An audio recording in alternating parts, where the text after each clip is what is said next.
Hello, Bryce Tubbs here. Today I'm just going to be talking about what causes most people to struggle in business.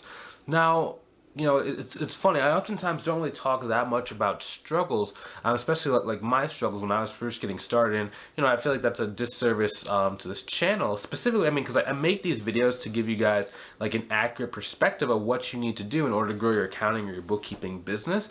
And sometimes I touch on it, I'll talk about, I struggled for the first it was like about 6 months I was in business. The most money I made in a month was about $2,300, but like 1,700 of that came from a cleanup with a 3-year duration. That means I was pricing about $50 a month every single month for the price of that cleanup.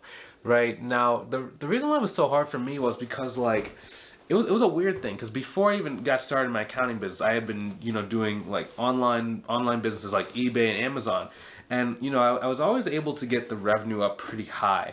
But with those businesses, it was hard because the profit margin was always so low, right? So I would like try and grow that business, then it would just fail, right? And that left me with a lot of scar tissue.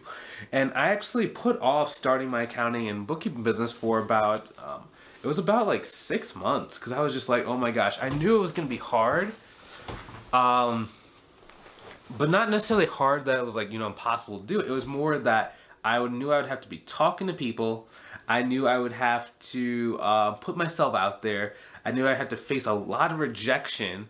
Um, and it was just one of those things, like those are just my three biggest like hurdles. Because the reason I had even started like doing online businesses like the eBay and the Amazon was so I didn't have to talk to people. Like I wanted to be able to make money without having to actually like go into work, without having to talk to people, without having to actually deal with complaints, or deal with people saying yes or saying no. It was just like they would buy it, I would ship out the stuff, and then they would kind of disappear into the ether. And um, even that was one reason why my profit margins were so low, because I wasn't getting a huge amount of repeat buyers.